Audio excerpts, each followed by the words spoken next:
कई दिन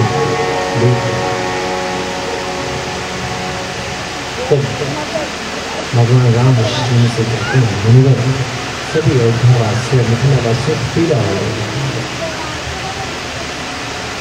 अब इन सबको लौट।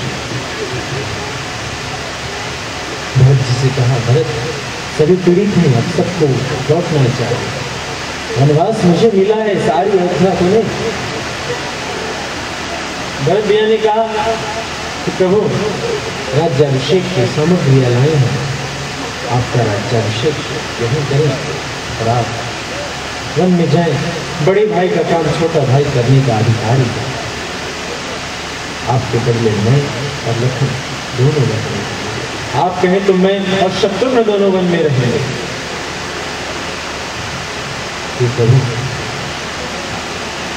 यदि आप कहें तो लखन को सिया जी को लौटाते हैं, मैं आपके साथ वन में रहूंगा।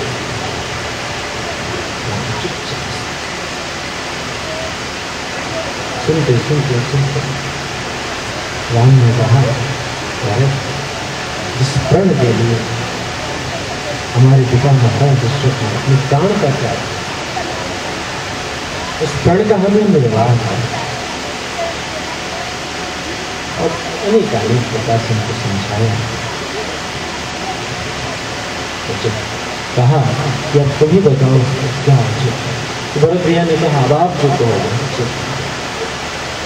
तब सरकार ने कहा तुम अयोध्या में जाओ, अयोध्या के राजपाल व्यवस्था को देखो, अयोध्या के बचाओ, फिर 14 वर्ष बाद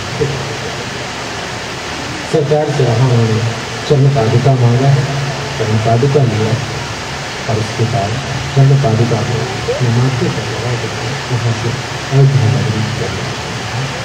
अयोध्या नगरी में चरण पादुका को सिंहासन पर बैठा करके और स्वयं गांधी गांव में एक गड्ढा खोद करके उसकी सांखी बिछा करके, भैया राम महावनवास में मैं कैसी रास कर सकती हूँ।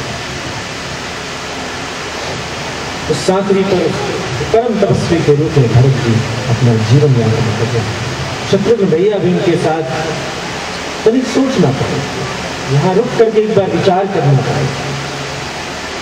अयोध्या में कितनी बड़ी आफत आई है, कितनी बड़ी समस्या है, वो परिस्थिति कितनी प्रतिकूल है, लेकिन फिर वो अयोध्या खुशहाल होगी। उस अयोध्या में फिर से मंगल गीत गाए जाएंगे, उस अयोध्या में फिर मंगलाचरण होगा। वो कौन सी ऐसी शक्ति है, वो कौन सा ऐसा गुण है इस पूरे परिवार में, पूरे बिखरे परिवार को फिर से एक करेगा। तनिक विचारोगे तो देखोगे रामायण का हर पात्र त्याग की प्रतिमूर्ति।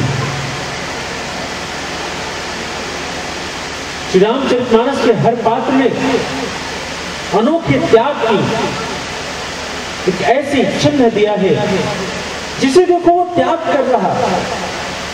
राम ने त्याग किया राज्य का, लखन ने त्याग किया पूरे के पूरे परिवार का, सिया ने त्याग किया अपने नैरा ससुरा सबका, भरत ने त्याग किया राजपाट का, शत्रुघ्न ने भी पूरे के पूरे परिवार का त्याग किया, और मिला श्रुतकीर्ति मांडवी, इन सब के त्यागों की चर्चा कर विचार।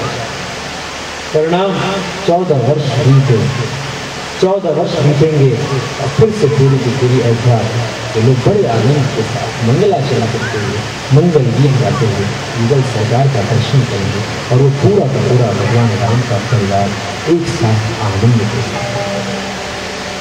हमारे परिवार में भी आज के दिन यदि यही नीति, रामायण के त्याग की नीति को अपनाया जाए, यदि हर एक सदस्य त्याग रूपी तार से जुड़ा हो, तो परिवार टूट क्यों न जाए, बिखर क्यों न जाए, लेकिन फिर एक दिन एक हो जाए, सभी मंगलाचरण करेंगे, सभी मंगल। कल अंतिम दिन की कथा होगी, आप सभी इसमें समय से आएंगे, और कल शायद अभी बहुत कथा बाकी है। तो सिया जी का हरण है, सुंदर काम है, राम रावण युद्ध आदि संग्राम की चर्चा है।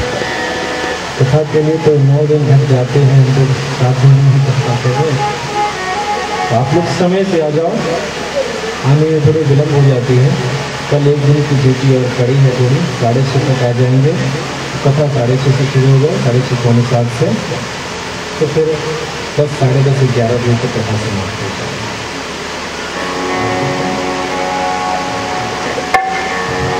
प्रेम से बोले सीताराम नाम महाराज।